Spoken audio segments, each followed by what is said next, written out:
welcome to part 3. This will be continuing our Wolverine review. I want to just go back to the farmer guy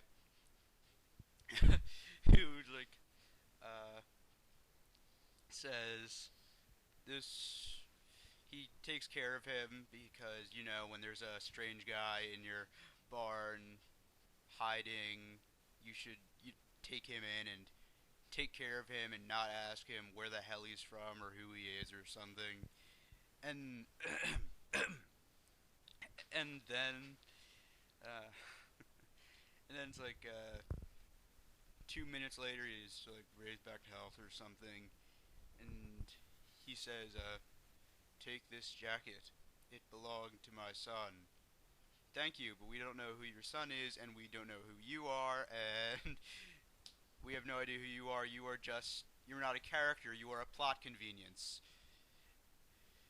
And then the movie says, "Gee, this guy really isn't a character. He really is a plot convenience. I guess we should do away with him." And then just bullets fly through the window. He gets shot.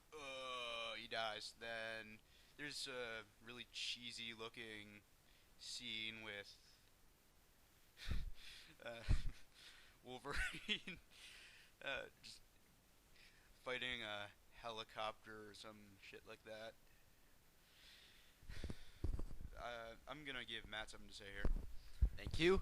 And that scene was cheesy. It looked good in the trailer, but I'll talk more about that later. But it was bad. You can't say any word for the fight scene. It was bad, and you know what was really stupid? The scene when Wolverine lights up the helicopter wreckage and blows Agent Zero up. That was not necessary at all. Maybe we can fit another cliche in here. I know, we should have Wolverine walking away from it in slow motion.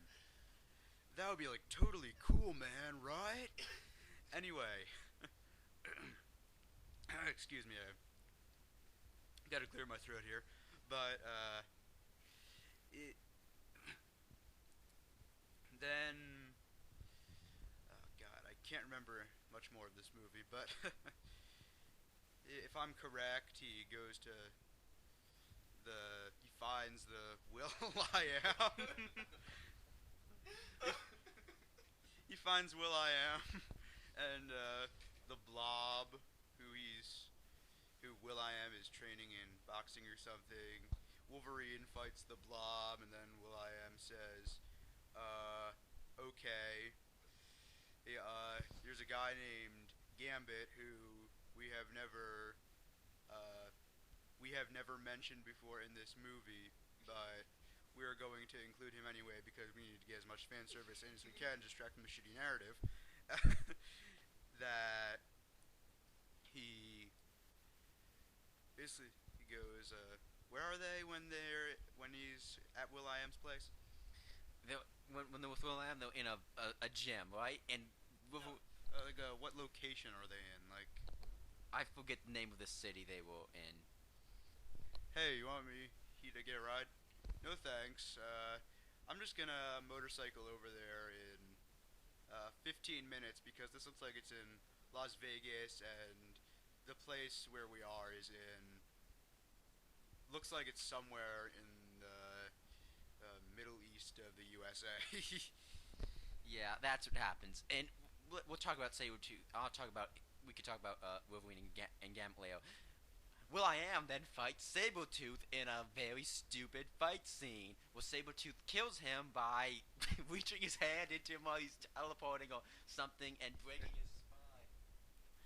Will I Am teleports into Sabretooth's fist or something. I don't know. It's God knows what happened in that scene. Again, it's just the movie getting rid of characters, not characters, plot conveniences. It doesn't need it anymore. That's right. And what's Wolverine's reaction to that? He doesn't. He's like, no. There's no emotion at all. Emotionless scene. And then he and Sabretooth fight again, and Sabretooth runs away or something. Then we meet. Then Wolverine walks into a bar, and then we meet Gambit. And he then has a stupid conversation with him, which ends with a fight scene that happens for no reason. I mean, wait. I think that maybe he met Gambit before he fought Sabretooth. You know what? The point is, he fights Gambit, teams up with Gambit, and Gambit flies him to a military base, and then disappears, except to save Wolverine at the very last minute. Again, these are not characters, they're more like plot conveniences.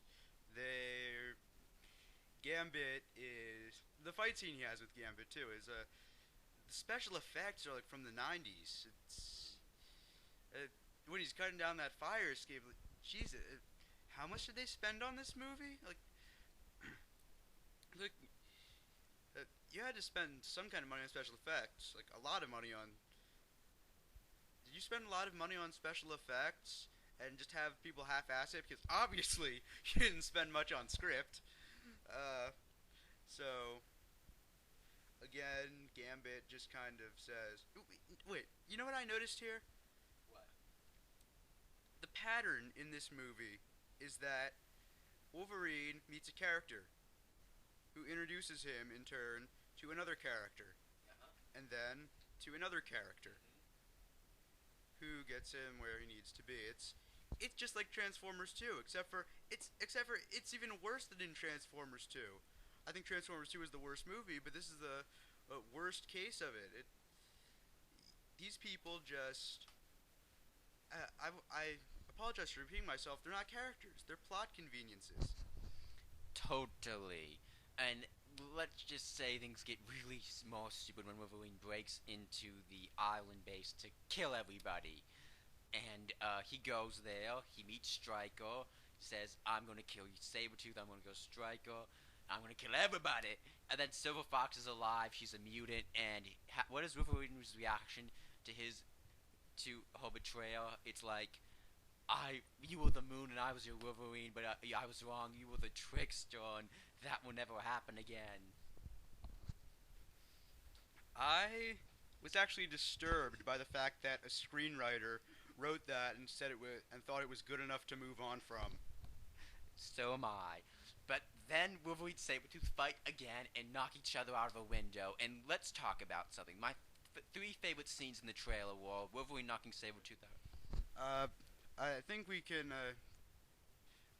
I gotta remind you that this is objective. Sorry. Wait, sorry. They get knocked out the window. It's looked good in the trailer, stupid on film. Then they fight again, and then Sabretooth runs away, and then Wolverine and Silver Fox save her sister, and he frees all the mutants, including Cyclops. I think you should talk about Cyclops. Cyclops. What is there to talk about? He is in there for no reason.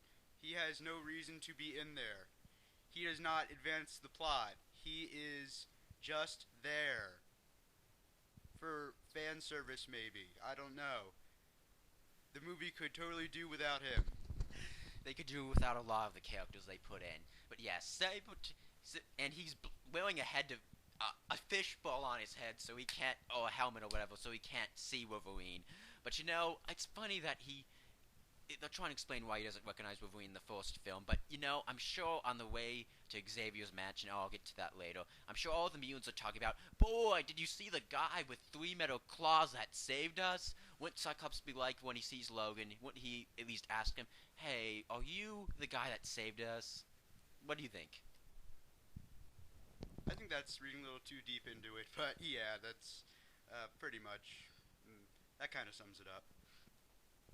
Anyway, I think then we just take in another series of fight scenes that don't go anywhere and end at pretty much just whenever they want to. Definitely. Oh, and Deadpool gets transformed into this thing with all the mutants' powers that Stryker's going to use to wipe out. Deadpool gets transformed into this thing with all the mutants' powers, including Wolverine's adamantium claws, continuity issue. I'll talk about that.